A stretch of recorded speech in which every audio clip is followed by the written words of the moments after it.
What type of contracts have to be in writing? This is Sam Bryant, and I'm a business attorney with Bryant Taylor Law. So I first want to start the video by just discussing some general points about contracts.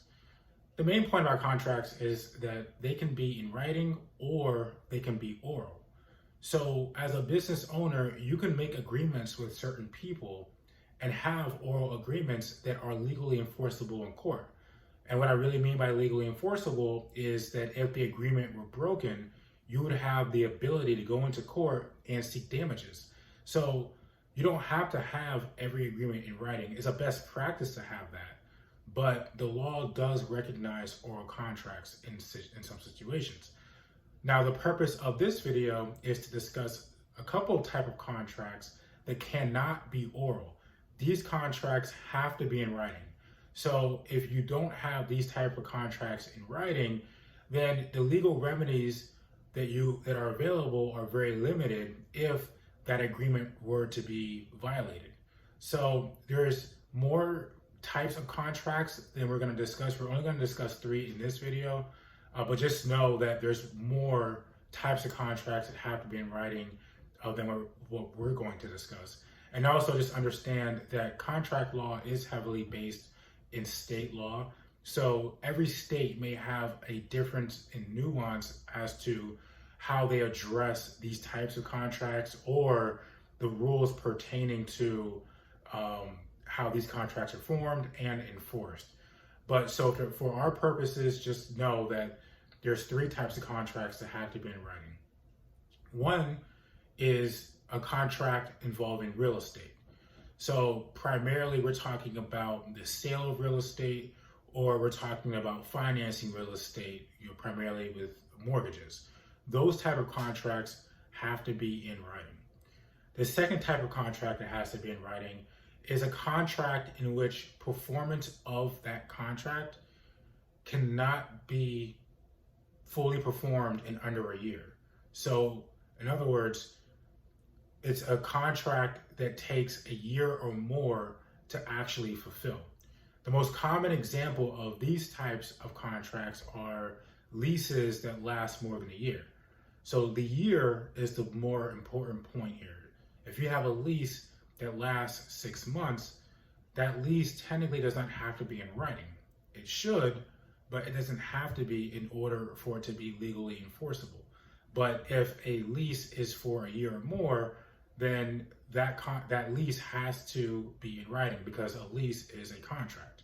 There's other types of contracts where performance has to be performed for more than a year. Those contracts typically have those terms stated in the agreement. So you could have an employment agreement that lasts more than a year. You could have a contract for services in which there's a beginning and an end date. So that's important because there's a difference in this scenario between a contract for services that has a beginning and an end date and a contract or an agreement for services that has no end date. So if you have an agreement for services with no end date, it's just a month-to-month agreement, then this is not what we're talking about. Those type of agreements don't have to be in writing. What we're talking about is an agreement where there's a start and an end date, and that end date is more than a year. So that's the second type of contract that has to be in writing. Again, it's a contract in which performance of the contract cannot be performed in less than a year. So it has to take more than a year a year or more to actually perform the contract. So the third type of contract that has to be in writing is a contract for the sale of goods for more than $500. So a good, basically, think of a good as something that you could fit on the back of a truck. It's something that's tangible. It's something that is movable. It's not real estate. It's something that can be exchanged from person to person, hand to hand. These types of, any contract for sale of goods has to be over $500. Now, what I'm not saying is that if you are selling something for more than $500 and there's not a contract, the sale is invalidated. That's not what I'm saying. I'm just saying that if you have specific terms attached to the sale of a good that's more than $500 and you want those terms enforced, then that has to be in writing. Because if it's not, then the terms of that specific agreement aren't enforceable in court. Now, with any rule, there's always exceptions.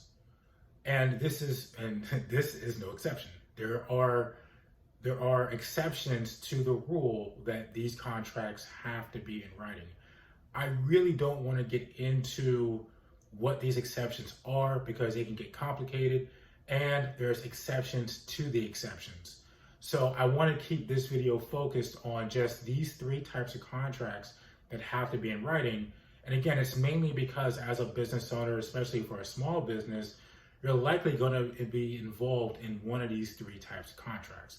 So when you are, you just want to be aware that these contracts have to be in writing. If they're not, then you are losing out on your legal rights to enforce the agreement if the other party violates that agreement. So just to summarize, the 3 contracts that have to be in writing are contracts involving real estate, contracts in which performance has to take a year or more, and contracts for the sale of goods for more than $500.